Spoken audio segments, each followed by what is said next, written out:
Check out All Things Transformers with Steve Megatron, TFG1 Mike, and Optimus Solo. I can dig it. You're listening to All Things Transformers, version 2.0. Transformers!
Lasers! Hello, and welcome to All Things Transformers, Episode 8.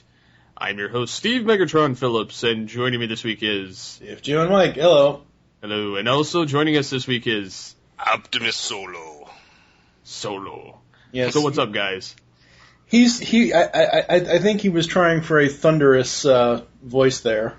Yes. That can be arranged in post-production. Oh, now if only iTunes would let him pay me. Anyway, now I went to Comic Book Day last weekend, and there wasn't any free comics that I cared to take. I did research beforehand, so I knew not to go. Yeah, I know. Well, waste of time. It's only... Yes. I have a monthly bus pass. It's only like a 10-minute bus ride, so it wasn't that bad.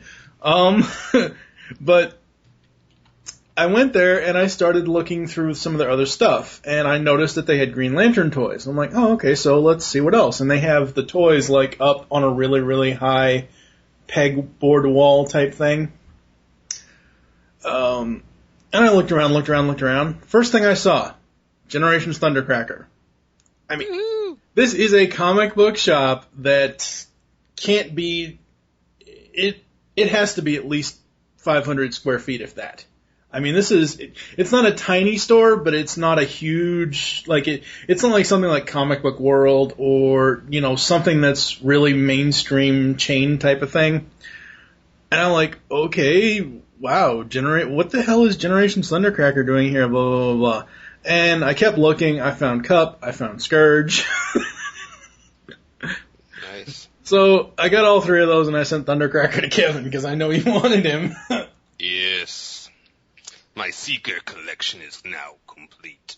Besides the BotCon stuff, which you don't really want. No, because I don't have $1,000 for each one of them. So what else has been going on, Kev? Lots of podcasting.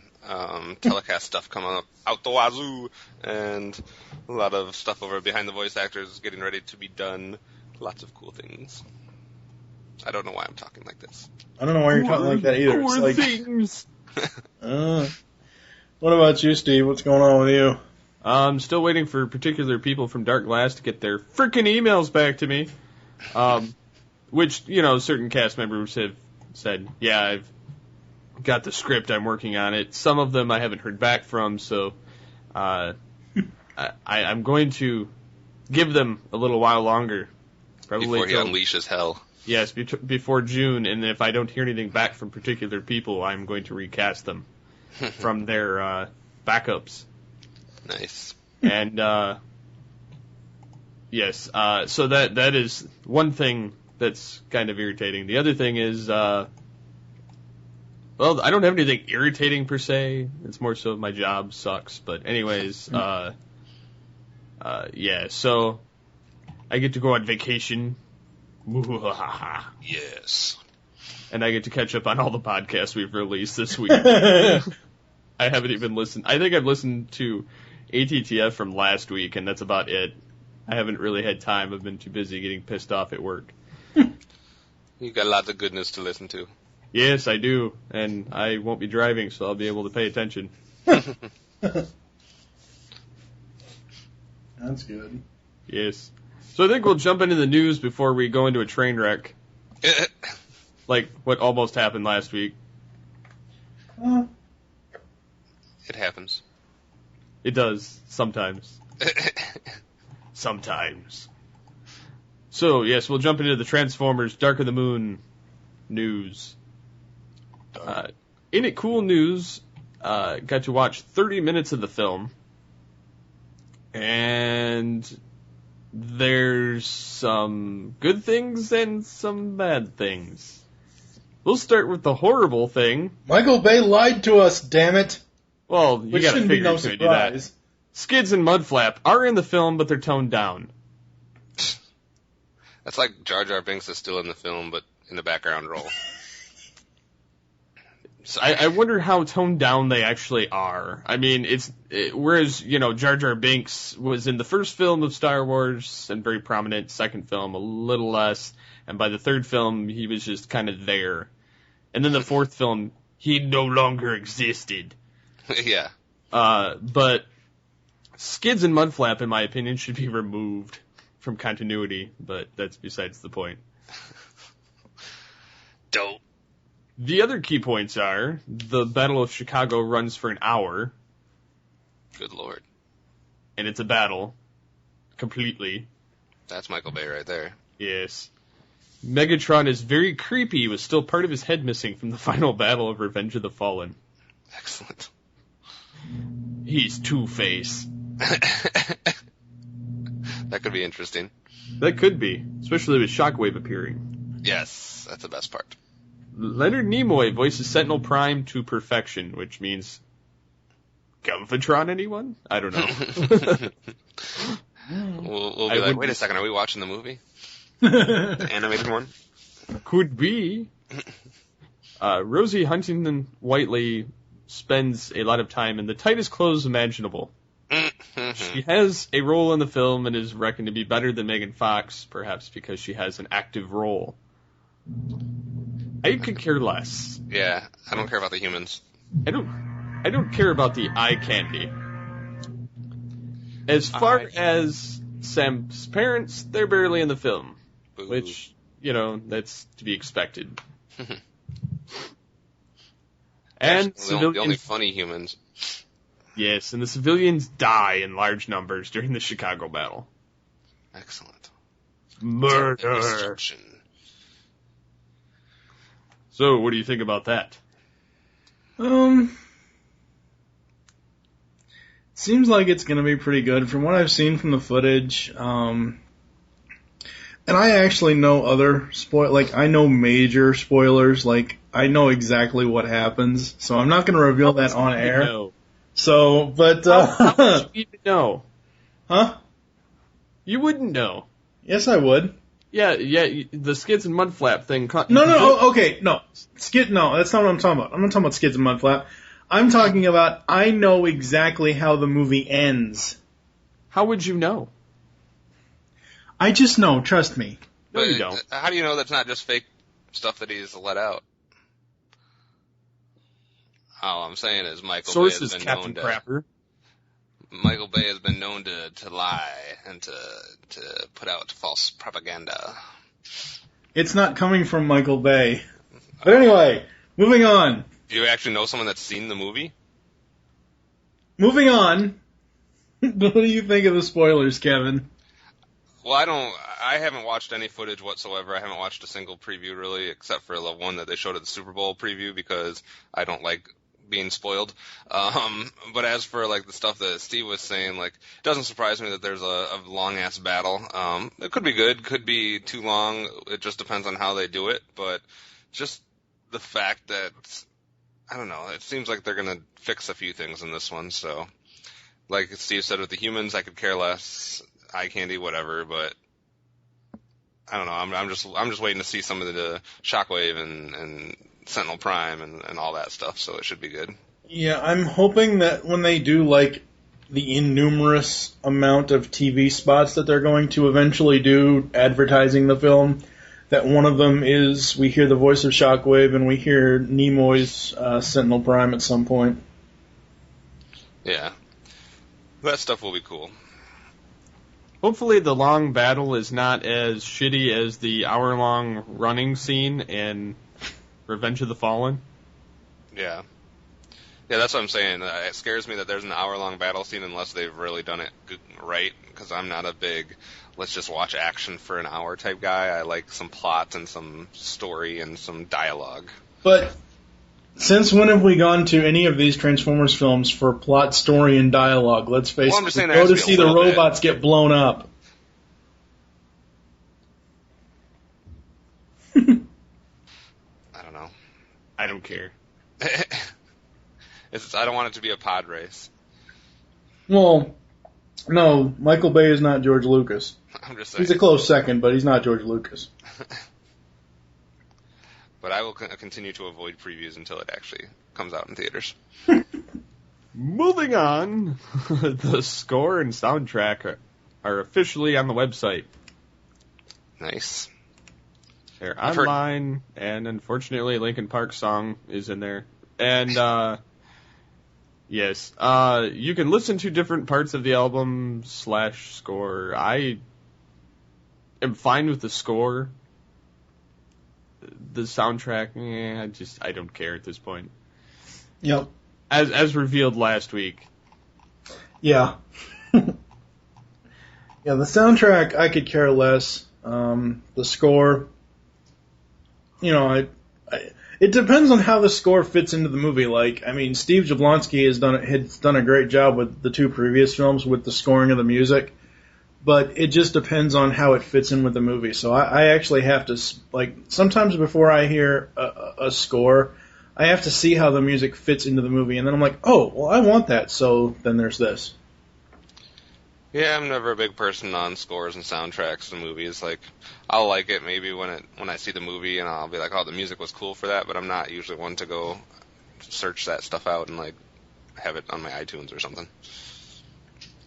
I don't know. Not a big soundtrack person. I am, but it depends on what it is. Yeah. I'm more so I like the scores better usually. Yeah, that makes sense. Moving on, we'll jump into the BotCon latest guest information. Yes, BotCon. Yeah. We'll end it with the latest one. Yeah. We'll go back.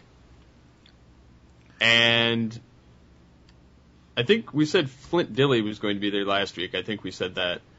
Yeah. Since then, Greg Berger has been announced. As well as who, if you don't know he did Grimlock, then, you're fucking lost somewhere in a cave. Morgan Lofting, also to attend BotCon. More so people would know her as Baroness from G.I. Joe. Yes. As well as some other Firestar Moonracer from Generation 1. Mike's much hated Springer character. Okay, hold on. Before you even go there, hold on, shut up. I don't like the character. I never said I didn't. The only Transformers voice actor I cannot stand is Neil Kaplan. I know. So, anyway, continue. Anyways. And then following that is Jack Angel. Yes. So Neil Ross and Jack Angel are the latest two. Jack Angel's just a cool name.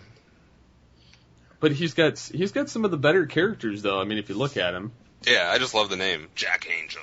He's got Magnus in Season 3. He's got Astro Train, Ramjet, Cyclonus, Omega Supreme. Yes. And then, of course, Stan Bush has been announced as well to attend, which that's not a surprise. He usually goes to BotCon.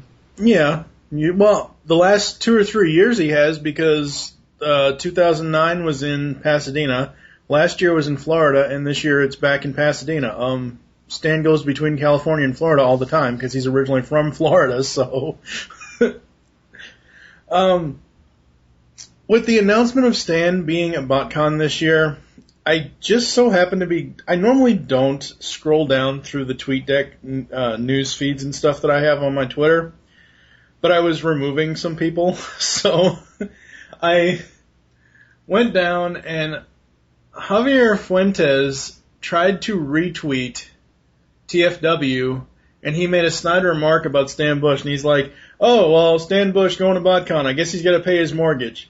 First of all, probably one of the reasons that they want him there is because, well, let's face it, he is to Transformers what music is to everything else. I mean, you know, he is one of the best Transformers musicians. Second of all, this year it's been 25 years since Transformers the movie came out, so that's something. I don't know, just seeing stuff like that. But also, it's the fact that, like you said, he lives close by. The same reason David Kaye's there. Yeah. I mean, it's you know, and the thing about it is, they also have to agree to go. Yeah. And you can tell the ones that still are very much into, you know, the fans and the franchise by how often they like to visit. Oh, yeah. And being that Stan and David are pretty much, you know, neck and neck for how many times they've appeared. Yeah. It's, you know, you can just tell that they're more, you know, there for the fans and everything. Yeah. There's 3 more slots on the BotCon page for the guests. I'm assuming that one of those slots will be taken up by Stan. The other 2, it's a movie year, so, I mean, Cullen has to be there. I mean, unless they're not even going to do that, but, I mean, normally movie years, Cullen has been there. The final spot, I'm hoping against hope, and I know everybody is hoping for this, I'm hoping that it will be Frank Welker's very first BotCon. You know they're going to be saving the best for last. I know. They do have a pretty diverse group this year, I would say. Well, when I was talking with Michael Wilson in the Toycast News episode, we were kind of talking about it off air, about the BotCon guest list. And he's like, oh, they're all G1 people or whatever else. And he said, I want, you know, the kids that play the kids in, I want the people that play the kids in Transformers Prime, or I want, you know, Kevin Michael Richardson, or I want, you know, everybody wants Frank Welker, you know. Something to do with the cartoon, and not necessarily all these old, you know, the same. Michael's thing was, oh, it's the same old, you know, Generation 1 people. And I tried to point out to him, well, this is Jack Angel's very first time being there. Yeah. You know, I don't know if Neil Ross has gone in the past. I don't remember if he has ever been a guest. But so if one of those 3 slots is for Stan, obviously, because they haven't updated the BotCon page yet. The other 2, I'm hoping against hope it will be Welker and Cullen. If Welker actually does go, those that can't are going to shoot themselves in the face. Yeah, they are. Yeah, that would myself definitely included. Make it worth it. Yeah, I don't know. I can see them having a bunch of the original people, though, just because of, like you said, it's kind of an anniversary of sorts and whatnot. But the other thing is with Welker and Cullen, they can also speak to Transformers Prime and the movie and stuff like that. Mm-hmm. So they give you multiple ways to look at things. Yeah, and that's the other thing. I mean, it's not just a movie year, but essentially every movie year, Peter Cullen has been a guest. I mean, if it wasn't in Pasadena, if it was somewhere closer, and they had the same guest list, I would really love to go honestly, just for the guests. I mean, set the toys aside. Even though I love this year's toy theme, I would love to go just for the guests, because this is easily one of the best guest lists that they've put up so far. In a while, anyway. Pretty star-studded. Yep. Shit, I'd love to go alone just because David Kaye's there. Well, yeah.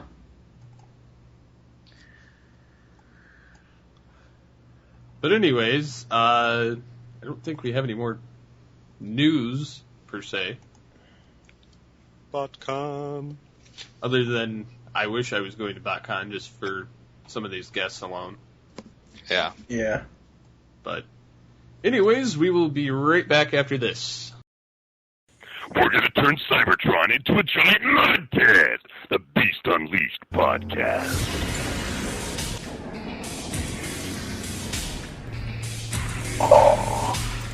Welcome to my throne room, future tales. The Beast Unleashed podcast is over, not gone. You can hear more of this great podcast, discussing all the episodes of Beast Wars and Beast Machines on GeekCastRadio.com.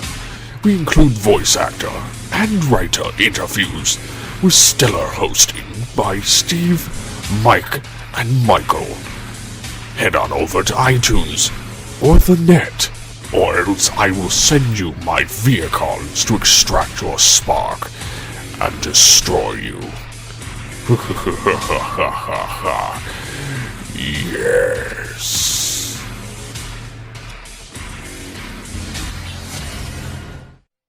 Emerging from the dark humor that was the Beast Unleashed podcast, Steve Megatron, TFG1 Mike, and Pecan Court Michael move on to Transformers Animated, coming June 26, 2011, Transformation Animation Podcast. 15 podcast episodes covering all 3 seasons of Transformers Animated and the awesome toy line as well. We will also have cast and crew interviews, so get tapped this summer with the Geekcast Radio Network's next Transformers franchise podcast, Transformation Animation Podcast.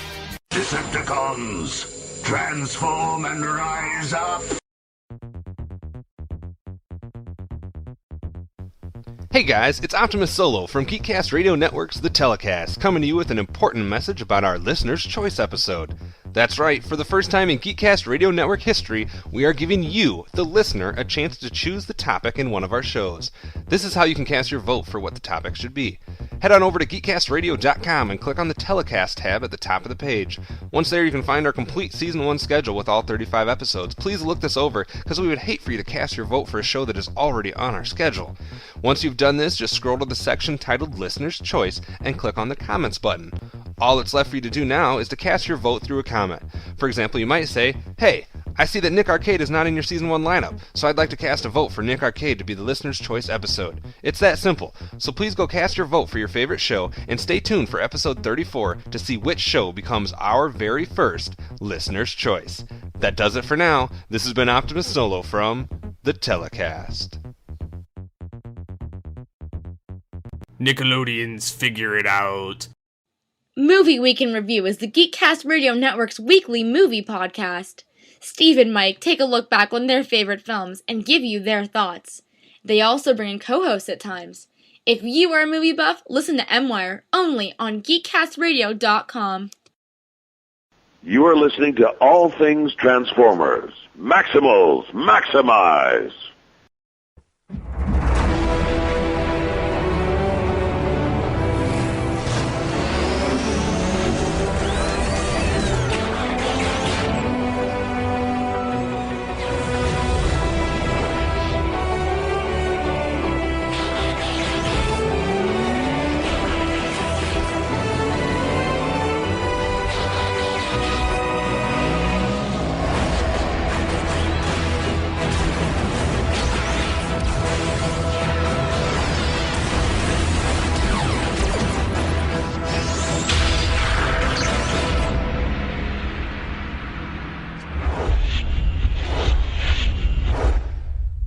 Welcome back to All Things Transformers with the Transformers Prime discussion this week. And this week we are talking about Out of His Head. Out of my head. Off with his head. This show is, at least in my opinion, this show is, second only to Beast Wars right now in storytelling. Oh, no doubt about that. Because, holy crap. Between Sick Mind and Out of His Head, oh my god. Even though last week when we were talking about Sick Mind and I said I kind of foresaw what was going to happen with Megatron as far as like when he like jumped after Bumblebee went through the bridge. What this one, the follow-up, this is how you pay off something like that. And not just leave it hanging. Yeah, like I was really when I first saw both of these episodes, especially the first one, I was a little skeptical of stuff. I'm like, all I could keep thinking was the G1 episode where they went into whatchamacallit's insides and were going around, and I was like, they're going to really have to do this well in order for me to accept this whole in his brain nonsense, but they pulled it off with the second episode. It was just badass seeing Megatron come back. Oh, yeah. I rise again. and fling around Starscream like a ragdoll. Yeah, that was awesome. Like Starscream's coming after him and everything, and then you see Megatron just take his ass down. Yeah. And it was just awesome seeing that happen, for one. But two, the last time something like this was used, it was during Beast Wars. Mm-hmm. They had to get and this, in a sense, this kind of reminds me of like a Tarantulas Black Arachnia moment. Yeah. Just because she had to get something out of his head, well, this is the same thing. Bumblebee had to get something out of Megatron's head. They float over into their consciousness the same way. It also reminds me of when Mystic Rhino went into deep sleep trying to find Primal's spark. After, in Aftermath. Beginning of Season 2 of Beast Wars, Aftermath, when Rhinox goes under. Yeah. Actually, it's not Aftermath. That's Coming of the Fusors Part 1. Oh, shit. One of them damn... Beast Wars and Beast Machines did a lot with mind stuff and going... Right, but what I'm saying is, as far as actual physical similarities in the stories, is Bumblebee had something jacked into the back of his head. Rhinox had something in the side of his head. The same type of medical type cortical patch, whatever. Well, Black Arachnia had to do something similar for Tarantulas to get the stasis pod to work. So I mean, it's that's true too. It's the same concept. They did a lot. This kind of pulls another successful use of this plot ploy from Beast Wars, and uses it to a higher extent. Yeah, I totally agree with that. A couple other highlights I thought for the episode. I love the way they're using Knockout.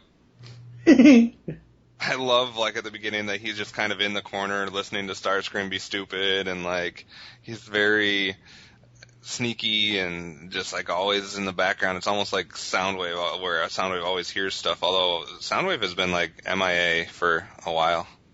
Well, Soundwave was in Sick Mind, because Starscream was gonna pull the plug on Megatron, and Soundwave showed up behind him. Yeah, I'm just saying it seems like he's barely been in the last couple episodes. I don't know. What people in general that are watching this cartoon, not just us, what we have to remember is there was a news story months ago where Jeff Klein said that the story that they are forming, we will either find out how Bumblebee lost his voice or Bumblebee will get his voice, and Soundwave will also have a voice eventually. So, people are all like, oh, I'm tired of Bumblebee beeping and R2D'ing it up and all this and all that. In the movies, I agree. Bumblebee needs a voice. In Prime, I'm okay with it because it's a way for them to get the exposition out. Yeah. It has never really bugged me. I mean, he did a lot of beeping in this last episode, but it's never really bugged me too much. And how about him just owning Ratchet? Yeah. I'm like, Ratchet's way bigger, but with the power of Megatron inside him, he was beating the crap out of him. He's like, whop whop. Down, bitch. Exactly. I don't know, it was a good episode. It was a good way to bring Megatron back. I loved Starscream's lines throughout this. I mean, he starts off as the traitorous Starscream we all know and love at the beginning, ranting and raving, and then, of course gets caught, but... He's like, we can keep this quiet. He's like, I'll be your second in command. He's like, yeah, okay. And later in the episode, Starscream uses an A-Team line. Yes, I love it when a plan comes together. I know. And I just started laughing. I'm like, oh, that's such a cheap throw-in, but it was great. I so have to find Stephen Bloom's information. I have to get that. We have to get him on an interview. Yeah, have him say, I love it when a plan comes together, Starscream, and then he says, listening to Geekcast. Yeah. But then he's like, Lord Megatron, you are healed. Praise Yellowspark, it is a miracle. And then Megatron's like, oh, it's a miracle, all right, Starscream, if you survive what I have planned for you. Yeah. That was just good. Welker goodness. Frank Welker goodness. And I still love the way that he's adapted G1. Oh, I know. It's a nice update to it that allows him to still do it, but it's more in his voice range than the original is now. Well, you know, what we all have to understand is, you know, G1 was almost 30 years ago. That's a long time to keep a voice the same. The guy has aged, you know. I mean, Frank Welker has grown up since then. And I'm not trying to insult the guy at all. I'm just saying that, you know, things have changed, voices change, and he even said in the BotCon stuff, was it last year or the year? Yeah, it was last year, that he had to change the voice because it hurts his vocal cords to do it in that higher octave, so he had to make it lower. And it's awesome. You can still kind of hear the old G1 version, but it's still unique to this cartoon, and I absolutely love it. Yeah. I think really where you can hear it is when he says classic lines. I said this last week, and I know Kevin will like this. I don't know if you listened to last week's episode, but I said last week that when Optimus goes in the Sick Mind episode, the Optimus illusion went, one shall stand, one shall fall. I was actually hoping that Welker would have done, I will crush you with my bare hands. Yeah, that would have been cool. I'll rip out your optics. So, what do you guys think about where it's going, though, from here? Have you guys looked at the next episode descriptions and stuff like that? Yeah, the Shadow Zone thing. I actually saw the extended clip. No, I'm not even talking about just that, but like Operation Breakdown and Crisscross, and aren't those the... Yeah, I've looked at them. I don't remember, really. It appears that they're bringing... Well, obviously the next episode talks about Skyquake coming back for a second appearance. Operation Breakdown talks about the Autobots saving Breakdown, who has been taken by Silas and his agents, so they're bringing that character back. Yeah. And then the very next one talks about Arachnid plots her revenge against RC and Jack in negotiating with Silas. Yeah. So it seems like they're bringing a lot of people back, Skyquake, Arachnid, Silas, and I'm kind of interested to see where they go with all this.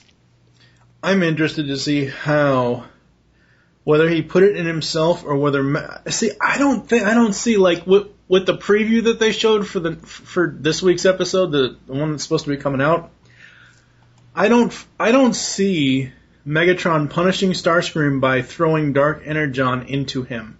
That's not a punishment. That's giving Starscream power. So I'm assuming that clip that we saw with Starscream having himself infused with Dark Energon, I'm assuming he did that to himself. Yeah, I can see that. Because Megatron would have just, like, cut his arm off or something as punishment. I don't know. He wouldn't have... Megatron would not give Starscream Dark Energon. He had to have stolen that. Yeah. We'll find out this week, I guess. We shall find out. Yeah, I think that, you know, like you guys said, Starscream stole it. Yeah. Because, yeah, Megatron would not ever give Starscream enough power to defeat him or Prime. This is the point where I was just waiting for Megatron to blow Starscream and disintegrate him like we saw in the animated movie. It may come to that, though. Eventually. Yeah. I'm like, this Megatron has away? Balls. Right. Thank God they're not real and we don't see them, but yes, he does. Hit him with the rail gun. Disintegrate him. Oh, that's funny. Robo balls. But yeah, anyways. I think that about covers all the Transformers goodness from this week. Yes. Are there any particular things you're looking forward to in the near future? I'm actually looking forward to see what Hasbro does for SDCC this year. I kind of saw a news item, and I talked about it in Toycast a little bit, that there's more details on Transformers Prime toys, but there was a little note in there that said one of the SDCC exclusives will be a Transformers Prime Optimus with Matrix. But I'm waiting for, and I know Hasbro, especially the Transformers part of Hasbro, they won't announce any SDCC stuff until after BotCon, obviously. So that's pretty much what I'm waiting on, is just the stuff that we see at BotCon. I am really surprised that they didn't bring out Transformers Prime toys before this, though, because to me they're missing their window for selling a lot of that stuff. Because see, I disagree though with that. Well, if you think about it, though, this has been going on. Transformers Prime has been on the air since November. Kids have been watching it for almost a half a year now, and would have been into buying the toys, and then the movie's going to hit, and it's going to completely overshadow stuff. And see, that's the thing, though, because there hasn't been an official release date on any Transformers Prime stuff. They've just said that it's coming.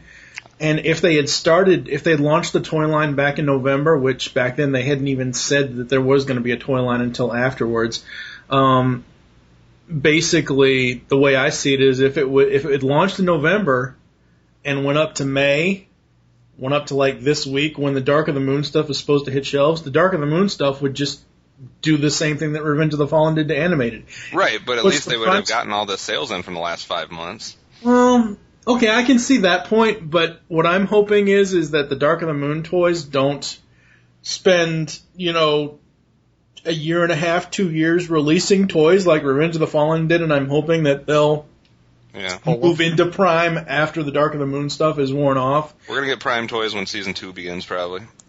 And honestly, I'm okay with that. See, but I kind of agree with Kevin, though. I think that they are missing their window just because kids would be playing with them. Mm-hmm. I mean, I'm not saying they would have had to do like a whole huge line, but they could have at least done some of the main characters. Yeah, done the main ones. I mean, because I know back when we watched like Beast Wars and everything else, they came out before the series started. Mm-hmm. And then you had them during the show. I don't know. It's just, I think it's more important to have it before. And look at the hype it's getting. I mean, it's getting nominated for all these awards. It's it's getting the press. It's getting like people are watching it. So I just feel like they could have taken advantage a little bit of that, but we'll see. And the other thing is, supposedly, and rumors, whatever. Supposedly, this is the last live-action Transformers film Michael Bay's going to do. Supposedly, this is the last one for a little while. So that's why I say that I think it's okay that they're waiting. But I don't know where you're getting that information because they said that they are planning on doing more. They're not going to stop this until the money stops coming in. They are going to not coming back, is he? That's what I'm saying. They may not come back, but they're going to go on with the Transformers 4. Right, but what I'm saying is that after the movie gets released and all the toys are out, after the movie hits DVD sales, whatever, it'll probably be 2-3 years, but there's still going to be one. And that's what I'm saying. Yes, I agree with Kevin in the fact that they are kind of missing out on the past 5 months of stuff, but because Transformers Prime is slated to be more than, 2 or 3 seasons, they have that time after the movie to push the toys. But they've got, I can see both points, but they're still missing it because they've always sold up to 3 different lines at the same time. And with this, that means they're only going to sell the movie line because the classics and everything else have been pulled from our shelves everywhere around here. Mm-hmm. Yeah, the Generations line has almost run its course, which kind of sucks. It has, but I think that there's still potential there. Yeah. I don't think it's done. It's come back 4 times already. So. Well, no, I know, but I'm saying, like, as far as having the stuff in, like, case in point, Thundercracker. Every time I go to Walmart and Target, all as I see is Skullgrins and Dark Mounts and War for Cybertron Bumblebees and Blurs and whatever else. I found Thundercracker at a comic shop, So, it will come back. I'm not saying it won't, but I'm saying right now, Generations has run its course because you've got Dark of the Moon toys coming out this week. Right. No, I'm not. they've had Generations, they've had Revenge of the Fallen, and they've had animated figures on the shelf though for the last like 2-3 years. So I mean, there's no reason why TF Prime and Dark of the Moon could be out at the same time right now. Yeah. There was another piece of news I forgot to mention before, though, since I already kind of brought it up. The whole Daytime Emmy Award nominations came out, and since Transformers Prime did get quite a few nominations, including Best Directing, Best Writing, and Outstanding Performer in an Animated Program for Peter Cullen. So I thought that was kind of cool that Transformers Prime got those nods. Yeah, they got 6 nods, and they won 2 of them. Well, they don't. That kind of is misleading, though. They've won 2 of them that we know of so far. Right. They could win more. Right. Those are just the early releases, so they could win up to 8. Okay. Which is good stuff. Yep. Hopefully it keeps going. Yeah. And surpasses all the other shows. We can hope. Yes, we can hope. So I guess we will cut this short and, well, not short, but just cut it off. It's before we go rambling. Thank you for joining us here on All Things Transformers version 2.0. If you'd like to leave feedback for the show, there are many ways to do this. First, you can visit the website, geekcastradio.com, where you can comment on all of our different shows, including this one. Second, you can rate our show on iTunes, which I still don't think anybody's done. Not recently, no. Do it. It would be appreciated. You can leave your comments for the show, leave questions, suggestions, whatever. Ask Megatron. The voicemail line is 502-526-5821. And please remember to leave your name and for what show you're leaving it.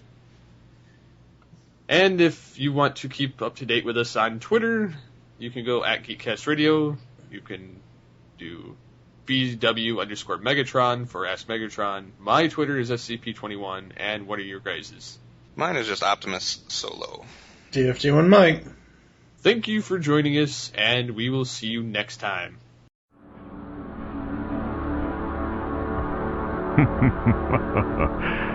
Yeah.